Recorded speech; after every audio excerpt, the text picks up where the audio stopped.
Okay, good day guys. Ito, magde-demo tayo about dito sa Mighty Extracted Barley. Titingnan natin ngayon kung gaano talaga kaganda itong ating Mighty Extracted Barley. Magkakaroon tayo ng demo, titingnan natin yung muriatic acid. Ayan, kung ano talaga ang magagawa nitong ating Mighty Extracted Barley. Okay, so simulan po natin. Isalin natin itong ating muriatic acid, okay? Hatiin natin to sa 4. Ayan. Okay. Ayan. Ayan. Tapos ito namang isa. Ito, okay. Ayan. Okay. Ayan, okay.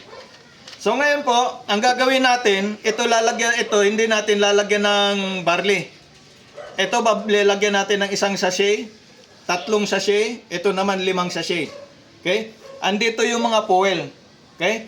So, titingnan natin kung gaano talaga kabisa itong ating Mighty Extracted Barley. Lagyan natin ito 1 sachet. Okay? So, ito 3 sachet. Yan. Ito naman 5 sachet. Okay? Ito 5 ito. Yan.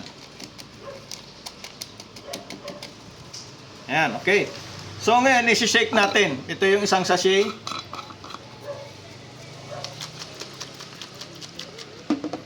Okay, ito naman yung 3 sachet. Ito naman po yung 5 sachet. Ayan. Okay, tingnan natin kung ano ba talaga yung ano ang mangyayari po dito. So ito ilagay natin, ito yung fuel. Lagay natin dito, walang barley. Ito nilagyan natin ng 1 sachet ng Mighty Extracted Barley. Ito yung 3 sachet. Ito naman yung 5 sachet. Okay? So tingnan natin kung ano mangyayari guys. Lubog natin yan. Okay? Yan. So ang oras natin ay 4:36. Okay? So tingnan natin guys kung ano ang mangyayari. Ayan, okay. Ayan, ito walang barley, 1 sachet, 3 sachet, 5 sachet. Tingnan natin kung ano mangyayari guys. Kasi kung may magagawa pala itong Mighty Extracted Barley para ma-neutralize yung ating acid, sobrang acid sa katawan natin, ibig sabihin, talaga naman makapagpapagaling ito ng ating mga karamdaman sa katawan. Kasi nga po, pag sobra-sobrang acid sa katawan natin, sabi ng mga eksperto, an acidic body sa breeding ground for disease. O tingnan po natin, yung pong walang Mighty Extracted Barley, yung fuel po kumukulo, natutunaw. Ayan. Ganyan po ang mangyayari sa ating katawan kapag sobra-sobra yung acid po sa ating katawan. Unti-unti tayong matutunaw. Ibig sabihin, napakaraming mga sakit po ang pwedeng tumama sa ating katawan. Ayan o, makita o ninyo. Ayan o, saka napakainit niya po.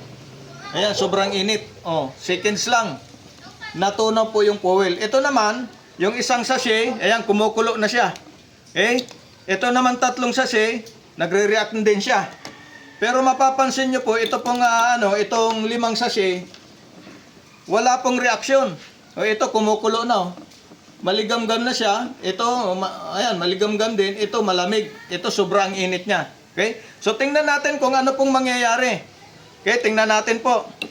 O, kagaya po nito, ito yung 1 sachet. Tingnan natin. Ayan. Ayan, konti lang ho natira. Okay, ito naman yung 3 sachet. Tingnan natin. Ayan, nabawasan din po siya ng konti. Ayan. Ito pong, yung 5 sachet. Hindi man lang siya nabawasan kahit konti. Ibig sabihin, pagka nakamigados ka, maganda siya. Ayan, makita nyo, ito yung 1 sachet, nabawasan po siya.